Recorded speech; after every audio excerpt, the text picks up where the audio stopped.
What you're about to hear will shock you to your core. Behind the concrete walls and steel bars of Latah County Jail, a nightmare is unfolding that nobody saw coming. The man accused of one of the most brutal crimes in recent memory is now claiming he's become the victim. But is Bryan Kohberger telling the truth about his prison hell, or is this just another manipulation from a suspected killer?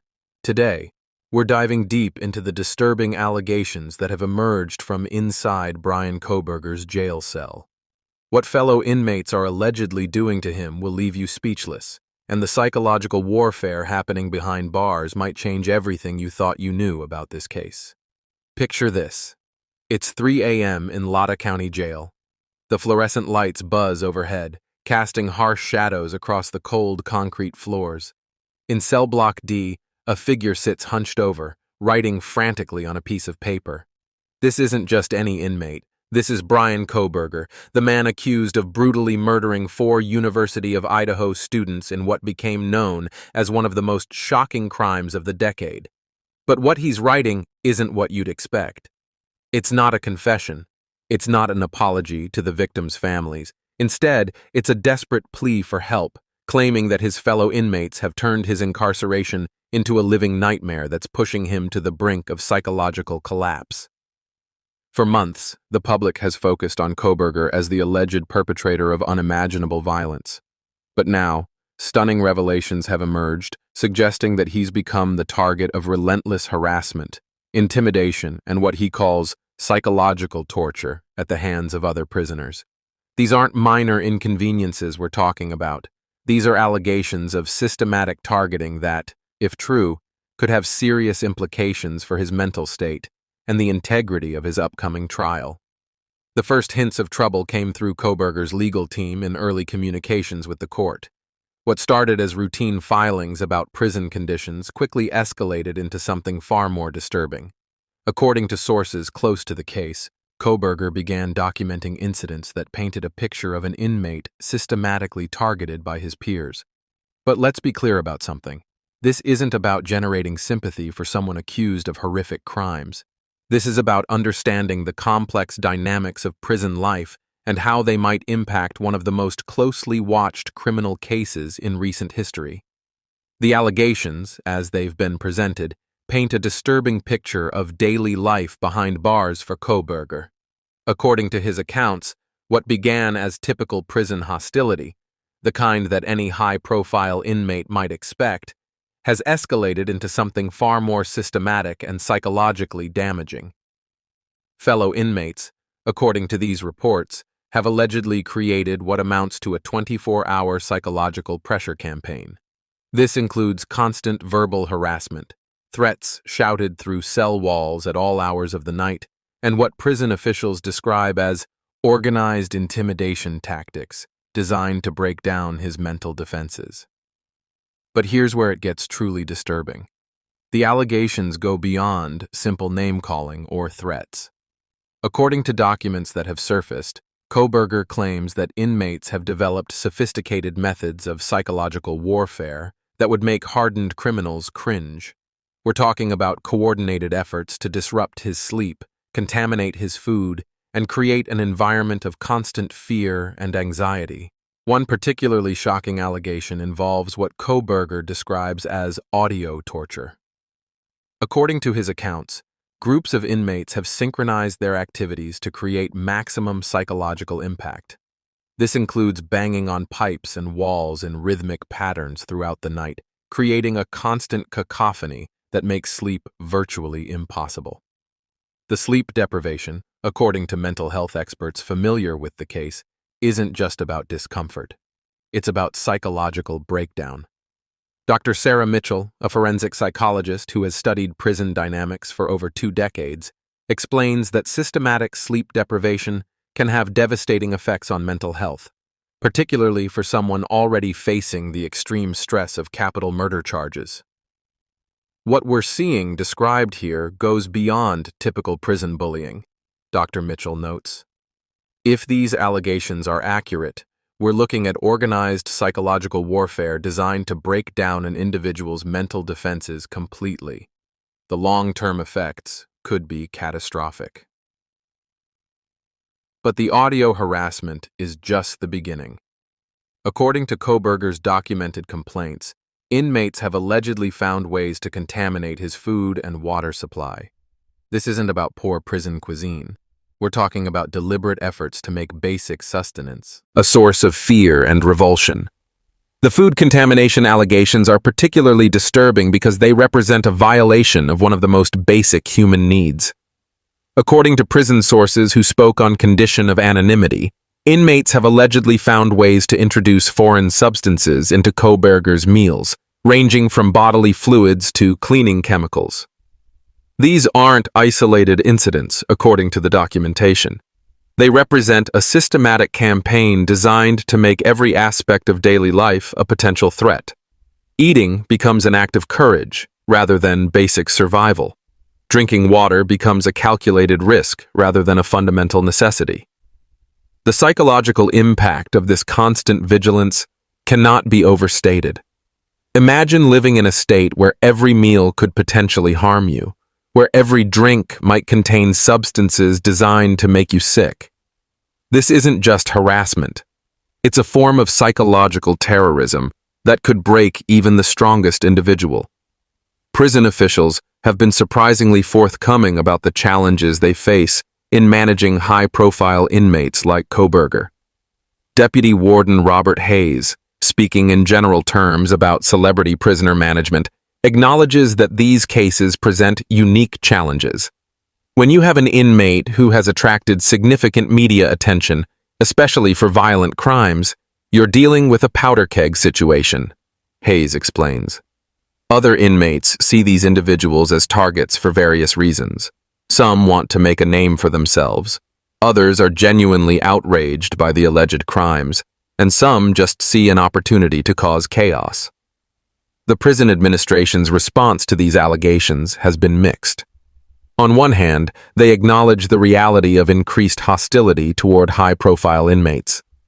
On the other hand, they maintain that they have adequate safeguards in place to protect all prisoners, regardless of their alleged crimes. But according to Kohberger's legal team, these safeguards have proven inadequate. The systematic nature of the harassment suggests a level of organization and persistence that exceeds the prison's ability to control. This raises serious questions about the facility's capacity to ensure basic safety and constitutional rights for all inmates. The legal implications of these allegations extend far beyond prison management issues. If Kohberger's claims are substantiated, they could have profound implications for his upcoming trial. Defense attorneys often argue that extreme prison conditions can compromise a defendant's ability to assist in their own defense, potentially grounds for dismissal or significant legal remedies. Moreover, the psychological impact of prolonged harassment could affect Kohberger's mental state in ways that impact his competency to stand trial. Courts have long recognized that defendants must be mentally capable of understanding the charges against them and assisting in their defense. If systematic psychological warfare has compromised these abilities, it could derail the entire prosecution. The timing of these allegations is particularly significant. They come at a crucial juncture in the case, as both prosecution and defense teams are preparing for what promises to be one of the most closely watched trials in recent memory. The University of Idaho murders shocked the nation, and public interest in the case remains intense. But beyond the legal machinations and media attention, these allegations raise fundamental questions about justice and human rights. Regardless of what crimes someone may have committed, they retain certain basic rights while in custody. These include the right to personal safety, adequate nutrition, and freedom from cruel and unusual punishment. The question that haunts this entire situation is whether these rights are being violated systematically and with the knowledge of prison officials. If Kohberger's allegations are true, they represent not just personal suffering, but a failure of the justice system to maintain basic standards of human decency. Prison experts point out that managing high-profile inmates requires special protocols and constant vigilance. Dr. James Rodriguez, who has studied prison violence patterns for the Department of Justice, notes that facilities often struggle with what he calls celebrity prisoner syndrome. These cases create unique dynamics, Dr. Rodriguez explains. You have inmates who want to make a name for themselves by targeting someone famous. You have others who are genuinely outraged by the alleged crimes and want to exact their own form of justice. And you have opportunists who just want to create chaos for their own amusement. The challenge for prison administrators is balancing legitimate security concerns with constitutional requirements for humane treatment. Solitary confinement might protect Kohberger from physical harm, but prolonged isolation brings its own psychological risks. Protective custody might ensure his safety, but could compromise his ability to prepare for trial. These competing concerns create what experts call an impossible situation for prison management. Every decision carries significant risks and potential consequences. Too much protection, and you risk claims of cruel isolation. Too little protection, and you risk serious harm or even death. The inmates allegedly targeting Kohberger represent a cross-section of the prison population, according to sources familiar with the situation. They include both violent offenders serving long sentences and shorter-term inmates with nothing to lose. Some are reportedly motivated by genuine outrage over the alleged crimes, while others seem driven by opportunism or the desire for notoriety. What makes this situation particularly dangerous is the apparent coordination among different groups of inmates.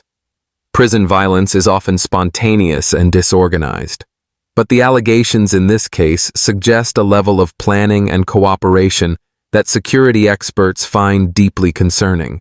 This coordination extends to timing attacks for maximum psychological impact. According to documented complaints, harassment intensifies during crucial periods like court preparation time or legal consultations. This suggests that inmates have access to information about Kohberger's schedule and are using it strategically. The psychological profile of someone subjected to this kind of systematic harassment reveals disturbing patterns. Sleep deprivation leads to cognitive impairment, making clear thinking increasingly difficult. Constant vigilance about food and water creates chronic stress that can manifest in physical symptoms, ranging from digestive problems to cardiovascular issues. But perhaps most insidiously, the unpredictable nature of the harassment creates a state of learned helplessness. When someone cannot predict or control their environment, they often develop profound depression and anxiety that can persist long after the immediate threats have ended. Mental health professionals familiar with similar cases describe a predictable progression of psychological deterioration. Initial anger and defiance gradually give way to hypervigilance and paranoia. As the harassment continues, victims often develop symptoms resembling post-traumatic stress disorder, including flashbacks, severe anxiety, and emotional numbing. The impact on Kohberger's ability to participate in his own defense could be profound. Legal proceedings require sustained concentration, clear thinking, and the ability to make complex, strategic decisions. If systematic harassment has compromised these capabilities, it could effectively deny him the right to adequate legal representation. This raises constitutional questions that extend far beyond this individual case. The Sixth Amendment guarantees the right to effective assistance of counsel, but this right becomes meaningless if a defendant has been psychologically compromised to the point where they cannot meaningfully participate in their defense. Prison officials face a complex balancing act in responding to these allegations. They must investigate claims thoroughly while maintaining security and order throughout the facility. They must protect Kohberger from further harassment while avoiding measures that could be seen as preferential treatment. The investigation process itself presents challenges. Inmates who might serve as witnesses to harassment incidents may be reluctant to come forward, fearing retaliation from other prisoners. Physical evidence of food contamination or other forms of sabotage may be difficult to preserve or document in a prison environment. Moreover, determining the credibility of allegations made by someone accused of serious crimes requires careful consideration. While Kohberger's alleged crimes don't disqualify him from protection against prison harassment, they do create a context where his claims might be viewed with skepticism. The broader implications of this case extend throughout the criminal justice system. If high-profile defendants can be systematically targeted by other inmates with impunity, it sets a dangerous precedent that could affect future cases. The message sent by inadequate protection could encourage similar harassment campaigns against other unpopular defendants. This situation also highlights the ongoing challenges facing America's prison system. Overcrowding, understaffing, and inadequate resources create environments where systematic harassment can flourish. When correctional officers are overwhelmed with basic security duties, they may lack the capacity to address more subtle forms of prisoner-on-prisoner abuse. The financial costs of providing adequate protection for high-profile inmates can be substantial. Special housing units, additional security personnel, and enhanced monitoring systems all require resources that many facilities struggle to provide. This creates pressure to find cost-effective solutions that may not adequately address security concerns. The media attention surrounding this case adds another layer of complexity. While public scrutiny can pressure officials to take allegations seriously, it can also make inmates more likely to target high-profile prisoners, knowing their actions might gain attention. This creates a perverse incentive structure that can actually increase risks for celebrity defendants. Legal experts are closely watching how this situation unfolds, as it could set important precedents for future high-profile cases. Courts must balance the public's right to see justice done with defendants' constitutional rights to fair treatment while in custody. Finding this balance becomes increasingly difficult when public emotions run high and media attention is intense. The University of Idaho murders that brought Kohberger to national attention were particularly shocking because they involved young college students who represented hope and promise for the future. The brutal nature of the alleged crimes created intense public anger and a desire for justice that extends throughout the community and beyond. This emotional context makes it challenging to maintain perspective on defendants' rights while in custody. While it's natural to feel outrage about alleged crimes, the justice system requires that we separate our emotional responses from our commitment to constitutional principles. This separation becomes particularly difficult when dealing with crimes that strike at our deepest fears and values. The victims' families deserve justice, and their pain cannot be minimized or forgotten. But justice requires a fair trial conducted according to constitutional principles, not vigilante action by fellow inmates. If systematic harassment compromises Kohberger's ability to receive fair treatment, it ultimately dishonors the memory of the victims rather than serving their interests. Prison culture has its own complex dynamics that outsiders often struggle to understand. Inmates develop their own hierarchies, codes of conduct, and methods of social control that may operate independently of official prison rules. In this environment, someone accused of crimes against young people may be seen as particularly deserving of harsh treatment. The challenge for prison officials is maintaining control over these informal power structures while respecting inmates' basic rights. This requires constant vigilance, sophisticated understanding of prison dynamics, and resources that many facilities lack.